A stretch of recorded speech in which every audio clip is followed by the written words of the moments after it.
Updated ആണ്. നമ്മളിപ്പോൾ 25 വയസ്സുള്ള ആളാണെങ്കിൽ 30 വയസ്സുകാരൻ്റെ ചിന്തയിലേക്കാണ് പോകേണ്ടത്, ആ കാലഘട്ടത്തിലേക്കാണ് പോകേണ്ടതെന്നാണ് പറയുന്നത്.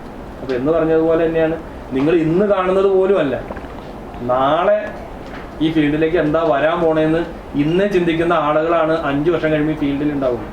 അല്ലെങ്കിൽ ഞാൻ ഉറപ്പ് തന്നെ നിങ്ങളൊക്കെ ഇനി കണ്ടിന്യൂ ചെയ്യുന്നുണ്ടെങ്കിൽ ഏതെങ്കിലും ഒരു പാർലറിൽ പോയിട്ട് ജോലി ചെയ്യേണ്ട അവസ്ഥ, ഒരു തർക്കവും വേണ്ട.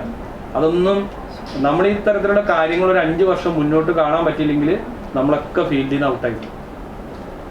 ഞാൻ എല്ലാവരോടും പറയാറുള്ള കാര്യമാണ്, 5 വർഷം മുന്നേ 6 വർഷം മുന്നേ നമ്മളിവിടെ ഒരു വലിയ കമ്പനിയുടെ ക്ലാസ് വെച്ചു. ആ ക്ലാസ് വെച്ചപ്പോൾ അന്ന് അവര് ഒരു ക്രിമ്പ് വെച്ചിട്ട് ഒരു സ്റ്റൈൽ ചെയ്ത് കാണിച്ചു. 5 വർഷങ്ങൾക്ക് മുന്നേട്ടോ ക്രിമ്പ് വെച്ചിട്ട് സ്റ്റൈൽ ചെയ്ത് കാണിച്ചപ്പോൾ എന്നോട് ചോദിച്ച ആളുകളുണ്ട്, ഇതൊക്കെ ഇവിടെ ആര് ചെയ്യാനാണ്? ഈ ക്രിമ്പ് എന്ന് പറഞ്ഞ സാധനം വെച്ചിട്ട് ഈ മുടി ഇങ്ങനെ കാണിച്ചു വെച്ചിട്ട് എന്ത് ചെയ്യാനാണ്? ഇന്ന് ക്രിമ്പിനെ കുറിച്ച് അറിയാത്ത ഒരാളുണ്ടോ?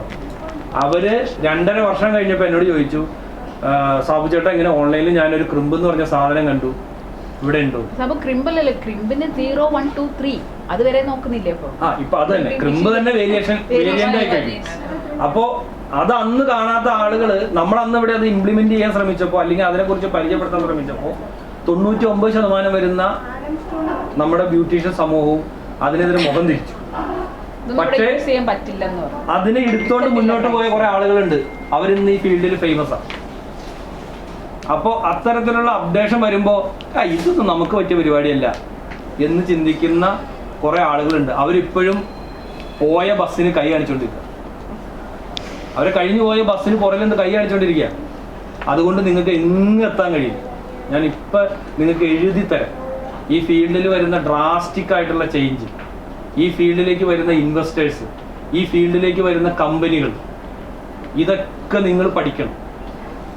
നിങ്ങൾ സത്യം പറഞ്ഞു കഴിഞ്ഞാൽ ചൂഷണം ചെയ്യപ്പെടാതിരിക്കാൻ നിങ്ങൾ തന്നെയാണ് ഏറ്റവും ആദ്യം നോക്കേണ്ടത്. ഞങ്ങളെ സംബന്ധിച്ച് നിങ്ങൾ ആരും ചൂഷണം ചെയ്യേണ്ട ഒരു കാര്യം. കാരണം ഞങ്ങൾ കൊണ്ടുവരുന്ന പ്രൊഡക്റ്റ് അത് എത്ര ക്വാളിറ്റി ഉള്ളതാണെന്നും അതെന്താണെന്നും ഞങ്ങൾക്ക് നല്ല ബോധ്യമുണ്ട്. അത് നിങ്ങളെപ്പോലെയല്ല ഇവിടെ ഇപ്പം മിഡാസ് എന്താണെന്ന് അറിയാത്ത അല്ലെങ്കിൽ ഈ പറയുന്ന അപ്ഡേഷനോട് മുഖം തിരിഞ്ഞു നിൽക്കുന്ന ആളുകൾക്ക് ഇന്നല്ലെങ്കിൽ നാളെ അത് മനസ്സിലാവും. അപ്പോൾ അതുകൊണ്ടാണ് നമ്മൾ ക്ലാസ് വയ്ക്കുമ്പോൾ എല്ലാവരെയും വിളിക്കും. എല്ലാവരും ഇപ്പം നമ്മൾ അമൻ യാദവിൻ്റെ, അനം സിദ്ദിഖിയുടെ ക്ലാസ് വെച്ചു. അപ്പോൾ പലരും പറഞ്ഞു, അയ്യോ ഒന്ന് എനിക്കൊരു 6000 രൂപയുടെ വർക്ക് ഉണ്ട്. ഈ 6000 രൂപയുടെ വർക്കിന് അവർ പോയി കഴിഞ്ഞാൽ അവർ വണ്ടിക്കാശും കൊടുത്ത് പോയി ആ വർക്ക് ചെയ്ത് വന്നു കഴിഞ്ഞാൽ മാക്സിമം പോയാൽ 3000 രൂപ ഉണ്ട്. പക്ഷെ നമ്മൾ പറയണത് എന്താ, ഈ 6000 രൂപ നിങ്ങൾ വിട്ടിട്ട് നാളത്തെ 60 ലക്ഷത്തിലേക്കുള്ള വർക്ക് ഉണ്ടാക്കാനുള്ള പണി പഠിക്കാൻ വരാനാണ് നിങ്ങളോട് പറയുന്നത്. അപ്പോൾ അവർ പറയണത്, അപ്പോൾ ഞാൻ ഈ പറഞ്ഞ പോലെ 5 വർഷം മുന്നേ ചിന്തിക്കാതെ 10 വർഷം പുറകിലേക്ക് പോയിട്ട് 6000 രൂപ വേണ്ടി ഓടുകയാണ്. അതുപോലെ തന്നെ പലരും പറയുന്ന ഒരു കാര്യമാണ്, മേക്കപ്പ് ചെയ്യണ എൻ്റെ അടുത്തുള്ള ആളുകൾ 6000 രൂപയ്ക്ക് 5000 രൂപയ്ക്ക് മേക്കപ്പ് ചെയ്യണം. അപ്പോൾ അതുകൊണ്ട് ഞാൻ അത് 7000 രൂപയ്ക്കോ 5000 രൂപയ്ക്കോ ചെയ്യേണ്ടവന്. സിമ്പിൾ ഒരു കണക്ക് നിങ്ങളോട് ചോദിക്കട്ടെ, നിങ്ങൾ 6000 രൂപയ്ക്ക് 10 മേക്കപ്പ് എടുത്തു 60000 രൂപയ്ക്ക്.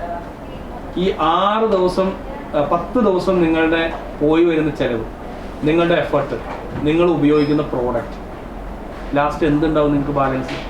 നേരെ മറിച്ച് നിങ്ങൾ പറയാണ്, ഞാൻ ചെയ്യുകയാണെങ്കിൽ നല്ല സാധനമാണ് ഉപയോഗിക്കണം, ഇന്ന കാര്യങ്ങളാണ്, എനിക്ക് ചുരുങ്ങിയത് ഒരു 15000 രൂപ കിട്ടും.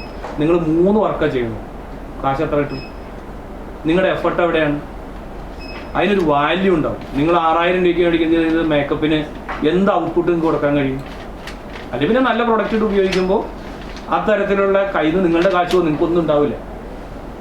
അപ്പം നമ്മൾ ചെയ്യുന്ന പണിയുടെ മഹത്വവും നമ്മൾ ചെയ്യുന്നത് എന്താണെന്നും ഏറ്റവും ആദ്യം നമ്മൾ ബോധ്യപ്പെടണം. എനിക്ക് അങ്ങനെ ചെയ്യാൻ കഴിയുള്ളൂ. എനിക്കിന്ന് വളരെ വ്യക്തമായിട്ട് അറിയാം, ഈ 3000-നും 5000-നും മേക്കപ്പ് തരുന്ന ആൾ നന്നായിട്ട് ചെയ്യും. നമ്മൾ ഈ കാര്യം പറഞ്ഞു കൊടുത്തപ്പോൾ അവർ പറഞ്ഞു അത് ശരിയാണ്. ഇന്ന് 25000 രൂപ മേക്കപ്പിൽ പൈസ മേടിക്കാതെ അവർ പോവില്ല. അവരെ വർക്ക് ഒന്ന് കാണാനുണ്ടായിരുന്നു കൊല്ലം ഒരാൾ. അവർ ഈ പറഞ്ഞൊരു തൊട്ടപ്പുറത്ത് ആൾക്കാർ 5000-നാണ് ചെയ്യണേ 6000-നാണ് ചെയ്യണേന്ന് പറഞ്ഞിട്ട് പുറകെ ഓടിയിടുന്ന ആളാണ്. എന്നാലും 25000 കിട്ടിയാലും എനിക്കല്ലെങ്കിൽ വേണ്ട എന്ന് പറയാൻ നിങ്ങൾക്ക് കഴിയുന്ന അവസ്ഥയിലേക്ക് നിങ്ങൾക്ക് തന്നെ അറിയാം മറ്റുള്ള ആളുകൾ എത്ര ഒരു മേക്കപ്പിന് മേടിക്കുന്നുണ്ട്. പക്ഷെ നമുക്ക് പേടിയാണ് പറയാനായിട്ട്. അത് പേടി എന്താണെന്ന് വെച്ചാൽ നമുക്കുള്ള കോൺഫിഡൻസ് ഇല്ലായ്മ ഉണ്ട്. ആ കോൺഫിഡൻസ് നമ്മൾ ഉണ്ടാക്കണം. ഒരു ക്ലാസ് ഒക്കെ വെക്കുമ്പോൾ ഞങ്ങൾ അമൻ യാദവിനെ പോലെയുള്ള ക്ലാസ് അറ്റൻഡ് ചെയ്ത ആളുകൾക്കറിയാം അവരുടെ വർക്കിന് മാറ്റം വന്നിട്ടുണ്ടോ ഇല്ലയോ. അതാണ് ആ കോൺഫിഡൻസോട് പറയാൻ കഴിയണം. ഇപ്പൊ ഇനി നമ്മൾ പറയുന്ന മെയിൻ കാര്യം, എനിക്കൊക്കെ ഒരുപാട് ഫോട്ടോസ് റെഫറൻസ് ഇങ്ങോട്ട് അയച്ചു എല്ലാതും കൂടെ. നമുക്ക് തന്നെ ഒരു പേടിയാണ്, അയ്യോ ഞാൻ ചെയ്താൽ അത് റെഡി ആവുമോ, ഇതെന്തൊക്കെയാണ് ഈ ചെയ്തു വെച്ചിരിക്കുന്നത്.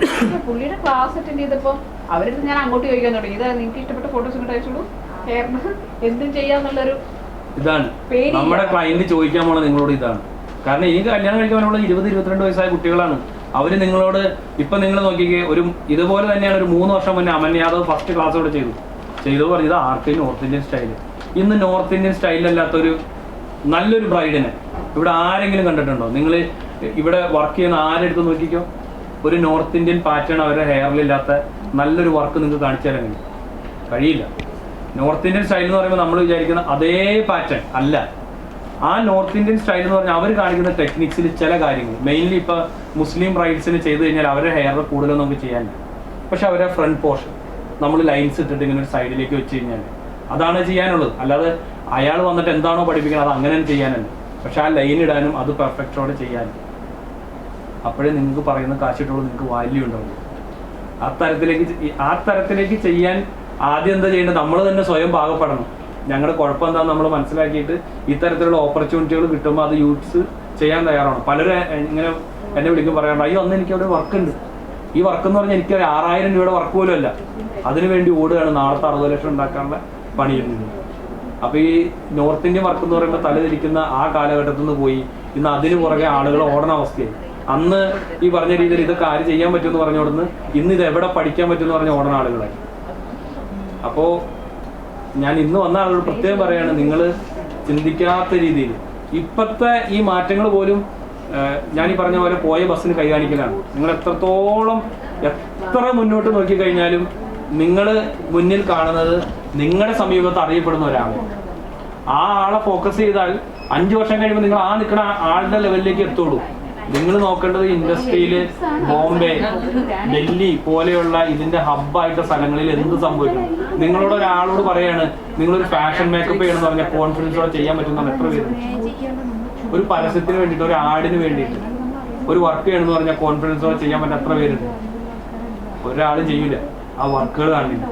5 വർഷം മുന്നേ നമ്മൾ അനം സിദ്ദീഖിനെ കൊണ്ടുവന്നിട്ട് ഐ മേക്കപ്പ് ചെയ്തു, ഡ്യുവൽ ടോൺ ഇട്ടിട്ട് അവര് ആ ഒരു സ്റ്റൈലിലേക്ക് ചെയ്തപ്പോൾ ആൾക്കാർ ഇതൊക്കെ ഇവിടെ ആര് ചെയ്യാനാ? ഇന്ന് ഡ്യുവൽ ടോണിൽ ചെയ്യുന്ന എത്ര ഫോട്ടോ നിങ്ങൾക്ക് കാണാൻ ഇൻസ്റ്റയിൽ നമ്മുടെ മലയാളികൾ ചെയ്യുന്നത്? ഇന്ന് അതിനുവേണ്ടി അന്വേഷിക്കണം. അപ്പോൾ ഇന്നലെ ഞാനീ പറഞ്ഞ ആ മോട്ടിവേറ്റർ പറഞ്ഞതുപോലെ 5 വർഷം നിങ്ങൾ മുന്നോട്ടാ ചിന്തിക്കേണ്ടത്, ഇപ്പത്തെ പോലും അല്ല ചിന്തിക്കേണ്ടത്. ഇപ്പൊ നമ്മൾ പഠിക്കണത് എന്താ? 2004 ഇവിടെ വന്ന വാക്സിനെ കുറിച്ച് കേരളത്തിലെ ബ്യൂട്ടീഷ്യൻസ് പഠിക്കണത് ഈ പറഞ്ഞ 2020. അപ്പൊ നമ്മൾ എത്ര പുറകോട്ടാന്നൊന്ന് ആലോചിച്ചു. നമ്മൾ ഇതിനെ കുറിച്ച് പഠിച്ചു വരുമ്പോഴത്തേക്ക് ഇതിന്റെ അടുത്ത സാധനം ഇറങ്ങിയിട്ടുണ്ടാവും. ഞാനിങ്ങനെ പറഞ്ഞു വന്നപ്പോ അങ്ങോട്ട് പറഞ്ഞതാണ്. പക്ഷെ ഇതാണ് ഇതിന്റെ യാഥാർത്ഥ്യം. അതില് കുറച്ചെങ്കിലും നിങ്ങൾക്ക് ഉൾക്കൊള്ളാൻ പറ്റിക്കഴിഞ്ഞാൽ നിങ്ങളുടെ നാളത്തെ വർക്കിനത് ഉപയോഗിക്കും. 5 വർഷം കൂടി നിങ്ങൾ മുന്നോട്ടാണ് ചിന്തിക്കേണ്ടത്, ഇപ്പോൾ ഉള്ളതിനെ കുറിച്ചല്ല ചിന്തിക്കേണ്ടത്. നാളെ ഈ മേഖല എന്താവും എന്നുള്ളൊരു ചെറിയ ചിന്താഗതികളാണ് നിങ്ങൾക്ക് വേണ്ടത്. ഡ്യുവൽ ടോൺ ചേർന്നില്ല, 2 കളറിൽ ചെയ്യുന്നു. ഐ ഷാഡോ ഇട്ടിട്ട് ചെയ്യില്ലേ?